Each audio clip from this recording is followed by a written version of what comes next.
They said it was impossible. A lot of people did, yeah. They called it a political stunt.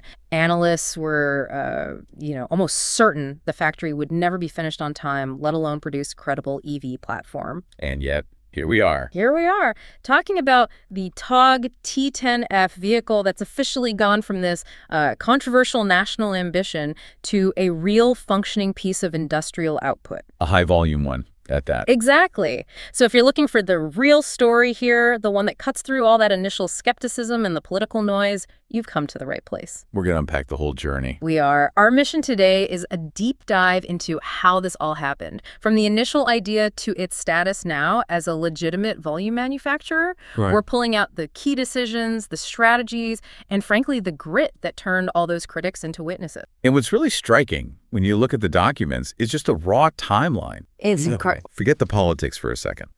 This project went from what was essentially a PowerPoint presentation, an idea, to a complex production vehicle in less than 6 years.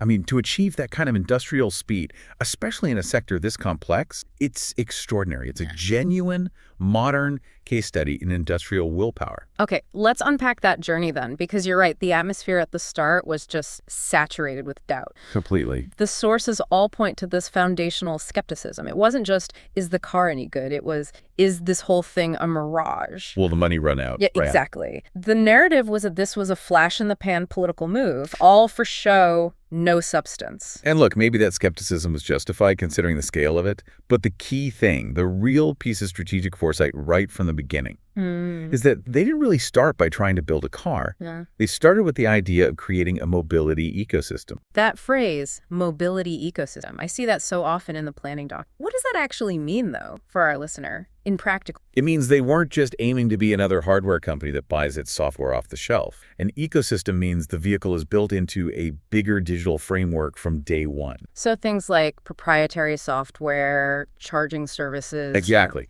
Integrated payment platforms, connectivity to smart city infrastructure. The goal was to own the entire user experience. That's a totally different strategic game than just stamping out aluminum and steel. Right. So they were planning to be a technology company that just happens to make cars. That's a good way to put it.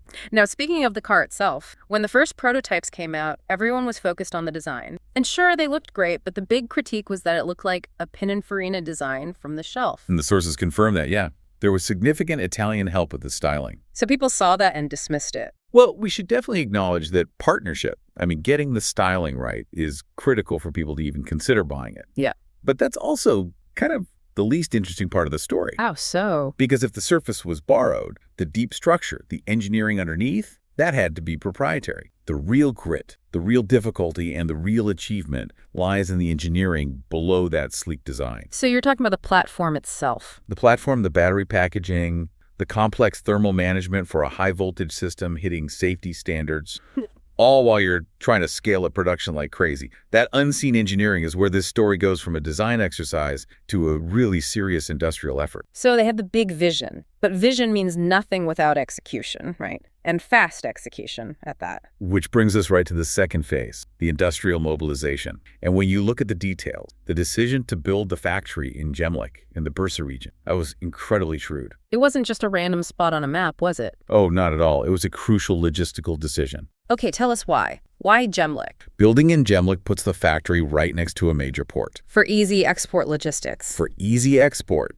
It's a masterstroke. Every major automaker knows that if your assembly line practically feeds onto a cargo ship, you save a huge amount on unit cost. That choice wasn't just for efficiency. It was about lowering the cost barrier for Togg to enter international markets later on. I saw those time-lapse videos of the construction. The speed was, well, it was insane. The sources say they literally poured concrete day and night. It was an all-out mobilization, yeah. Designed to beat the critics' timeline. But building the walls is one thing. Building the walls is the easy part. The real headache came next. Once the structure was up, they had to face a much bigger risk, building an entirely new, high-voltage supply chain from scratch. But wait, help me understand that. Turkey already has a strong automotive manufacturing base. They build millions of cars for Ford, Toyota. It does. A very mature one. So the supply chain was already there. What was so hard? That's the critical nuance. The supply chain was mature, but not in the right way for high-volume EVs. That existing base is all set up for combustion engines, or maybe some lower voltage, less specialized parts for other brands. Togg as a domestic startup, had to go to hundreds of these established, maybe risk-averse suppliers. And ask them to change everything. And ask them to pivot to high-voltage EV components. For a brand new customer, this isn't just a simple upgrade. It's massive capital investment from the suppliers. New machinery, new clean rooms, new processes to make things like battery housing, inverters, power electronics. Things that have to handle hundreds of volts perfectly. Flawlessly. Yep. It required huge financial trust and a serious amount of risk-taking from that entire supply base. That really puts the construction speed in perspective. It wasn't just the building, it was convincing an entire industry to retool for you at the same time. Exactly. And that leads right to the next piece of strategy, which feels like the most important. If the supply chain was the skeleton, the heart of the operation had to be the batteries. Without a doubt. The sources call the move to secure local batteries the master stroke that secured the future of the project. And they're right. I mean, this step is non-negotiable for any new automaker trying to make it today. Togg partnered with a global giant to produce batteries locally. Why is that so crucial? Look, the core logic in the EV world is brutal. If you don't control your batteries, you don't control your destiny. Simple as that. It really is. Batteries are the single most expensive, volatile, and difficult component. Bringing production local gives you three huge advantages. 1, protection from global price shocks. 2, control over quality and customization. And 3, long-term cost saving. It de-risks their entire plan. So this local control makes sustainable, high-volume manufacturing actually possible, and we're seeing that play out now with the new T10F sedan. Yeah. How does the T10F prove that the platform has reached what the sources call platform maturity? The T10F is crucial because it's the second model on that first platform after the T10X SUV. A first-gen car, like the T10X, is always a learning experience. You find all the bottlenecks on the assembly line, panel gaps, wiring issues, software glitches. The stuff you can only find in mass production. Exactly. The T10F shows that the engineering team fixed those problems. They optimized the platform and applied those lessons to the sedan. So the T10F represents a refined, industrialized, scalable product. It's the moment the project officially moves from a startup experiment to a legitimate volume manufacturer. So when we look back at those headlines, impossible political stunt, was the political side just the spark for what was actually a very sound industrial strategy? Absolutely. The project was kicked off by national ambition for sure, but its success is purely an industrial and logistical one. I mean, we have to go back to that timeline, from a PowerPoint sketch to complex serial production in less than 6 years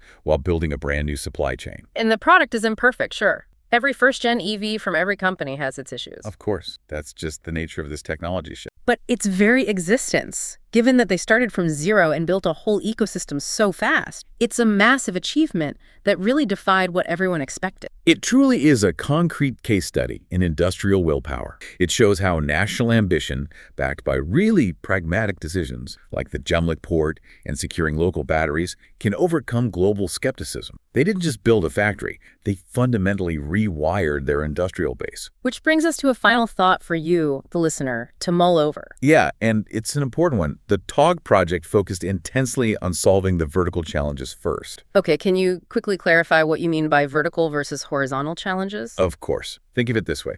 Vertical challenges are about deep control owning your core technology, your critical infrastructure. For Togg, that was the battery partnership and the Gemlik port. Got it. Horizontal challenges are about breadth market share, dealer networks, advertising, name recognition in, Chicago or Frankfurt. Yeah. Togg bet that by controlling the vertical first, they could scale the horizontal stuff later, more cheaply and efficiently. So, getting the energy source and the logistics nailed down before anything else, that suggests that control over critical infrastructure might trump everything else in the modern EV race. It might just be the new model. So the Togg T10F isn't just a car. It's a living model of rapid national industrial mobilization designed for the 21st century. Definitely something worth thinking about.